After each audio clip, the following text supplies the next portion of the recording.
Bonjour, c'est Isabelle, la voix de Gaïa. J'espère que vous allez bien.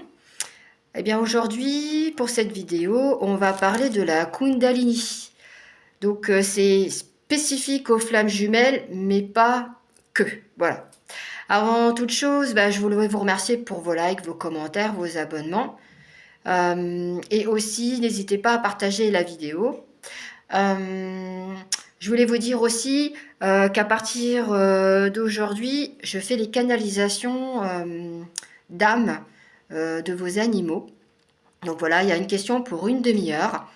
Et aussi, donc c'est pour savoir un petit peu ben, si vous avez, comment je pourrais dire, au niveau de votre animal, il y a un comportement qui fait que vous aimeriez bien comprendre ce qui se passe. Voilà. Euh, Parce qu'en fait, s'ils sont parmi nous, c'est pas par hasard. Ils sont là pour nous accompagner et pour évoluer et avancer. Et aussi, je propose une guidance animale. Donc, pareil, ces deux questions, ça sera une demi-heure aussi. Là, on ira dans les akashiques, mais aussi on sera avec l'âme de l'animal. Voilà. Et ça permettra aussi de débloquer certaines situations qui font que voilà, c'est comme quand on est avec un frère, une sœur ou un parent ou avec soi-même. Voilà, ça permet à l'animal d'avancer aussi dans son cheminement. Voilà. Alors aujourd'hui, c'est la Kundalini. C'est une pratique très puissante, mais aussi pour moi, c'est énergétique et en fait, c'est très yang parce que ça permet de équilibrer les polarités yin et yang. Comme je disais, c'est une énergie de feu Agni et ça permet de ressentir la montée du prana, c'est la respiration stellaire. Alors ces termes prana et Agni, c'est tout ce qui est yogique, donc c'est yoga. Euh, Parce que ce qui se passe, c'est que cet air, donc ce prana, circule dans le corps, mais aussi il est associé au chakra cœur, parce que le chakra cœur, il s'expanse, mais pas que. Cette pratique de Kundalini, oui, tout le monde l'a en nous, parce que c'est un serpent qu'on a en nous. Euh, mais pour des personnes lambda, c'est très dangereux de la faire réveiller parce que on a au niveau de la conscience, ça doit être vraiment avoir une évolution assez importante au niveau de sa conscience, avoir des compréhensions qui sont vraiment très importantes et par rapport aussi au corps physique. Parce que quand on réveille notre Kundalini, le serpent, on a intérêt à avoir au niveau physique, avoir à être prêt. Donc attention, c'est très dangereux si vous voulez sortir votre Kundalini alors que vous n'êtes pas prêt. Voilà.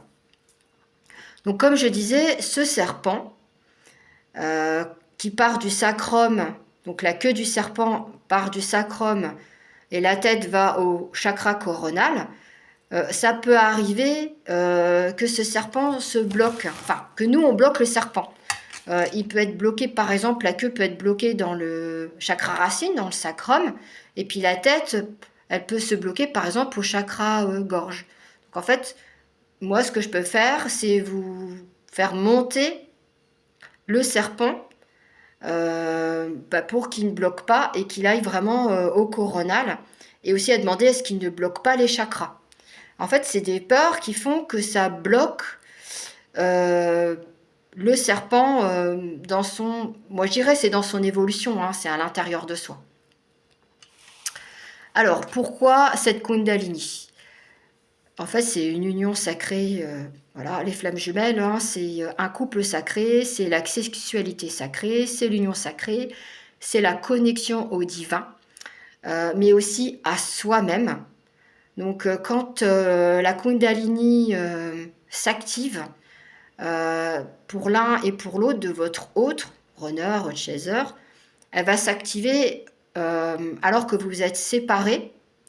Comme je disais, c'est une énergie de connexion qui puissance, puissante, pardon, mais aussi de conscience supérieure. C'est complètement différent de l'énergie sexuelle. Parce qu'en fait, l'union de ce couple, dans cet amour divin, c'est sans pratique sexuelle. Parce que en tant qu'humain, il y a la pratique sexuelle, voilà. Il y a les flammes jumelles, elles ont l'énergie sexuelle. Alors vous pouvez être en couple ou séparés et vous ressentez l'énergie qui va toucher le point sensible. Donc vous savez ce qu'on parle, donc c'est en bas, au niveau du vagin. Et pour l'homme, ben, pareil, c'est pas un vagin bien sûr, c'est son sexe. Et en fait, vous faites l'amour séparément, voilà, mais c'est différent du rapport sexuel. Voilà, c'est encore bien différent. Donc là, c'était la parenthèse que je voulais vous mettre. Donc cette Kundalini, donc elle s'active séparément quand vous êtes séparés, ou même vous pouvez être ensemble, mais par exemple vous voyez très peu. Mais ça, c'est beaucoup pour les fins de parcours, hein, pas milieu de parcours. Et cette Kundalini, vous pouvez aussi l'activer pour vous-même. Donc en fait, si on se fait plaisir soi-même, voilà. Et puis votre autre, ben, il peut faire aussi se faire plaisir soi-même, voilà, activer son serpent. Et quand on sent le serpent, en fait, ça fait bizarre parce que ça bouge dans tout le corps, voilà, le long de la colonne vertébrale, et aussi, ça arrive qu'on le sent bouger aussi sur le devant. Et on sent la queue du serpent, voilà, qui bouge. On sent dans le sacrum que ça bouge. Pour qu'elle soit pratiquée vraiment, la Kundalini, vous devez être en couple. Donc au moment des retrouvailles, tant que tout se pose, que vous posez les fondations de votre couple, ça veut dire tant que vous vivez ensemble, que vous êtes dans votre mission de vie en couple, enfin quand tout se met vraiment dans la 3D, dans la matière, là du coup la Kundalini peut se poser. Donc les serpents, ben, en fait, ils se croisent. Donc voilà, c'est l'union des deux serpents. Voilà, ça fait plus qu'une personne hein, quand ils s'entremêlent. Donc c'est une connexion avec le divin. Donc elle me disait, Marie-Madeleine, parce que je l'ai canalisée tout à l'heure, elle me disait que c'est une évolution très importante qui permet d'amener l'amour de soi, voilà, mais aussi envers les autres à des niveaux de conscience très importants. Elle me disait que ce rayonnement qui est vraiment intense, et cette connexion qui est vraiment très importante au niveau du divin, parce qu'en fait le chakra cœur, il s'expanse vraiment très très... C'est avec lui qu'on se connecte à soi et avoir toutes les infos pour être au divin. Donc en fait c'est vraiment le serpent, la Kundalini, qui fait que c'est la Kundalini, c'est tout associé ensemble.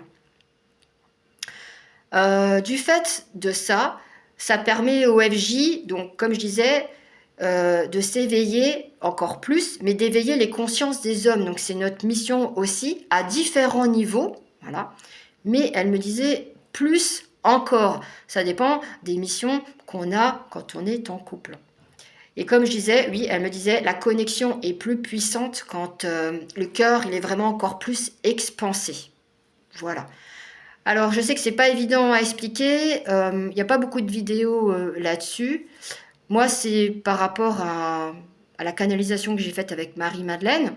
Voilà. J'ai fait quelques petites recherches aussi parce que bah, j'avais envie de savoir ben, pour la Kundalini d'où ça venait et tout ça, parce que c'est important aussi d'être curieux par rapport à ça. Mais vraiment, c'est très puissant. Et si on n'est pas prêt, comme je vous dis, ça peut être très dangereux. Voilà. Donc écoutez, je vous souhaite une très belle journée, je vous souhaite un bon week-end, et n'hésitez pas de commenter, ça me fait très plaisir de partager, ça permet à la chaîne de monter. En fait, de monter, bah oui, en fait, ça permet d'être en avant et de faire partager aussi ben, euh, tout ce que je peux faire partager pour vous. Et puis je vais mettre une petite affiche aussi pour les canalisations et les guidances animales. Voilà, voilà. Bon, à très vite. Bye bye.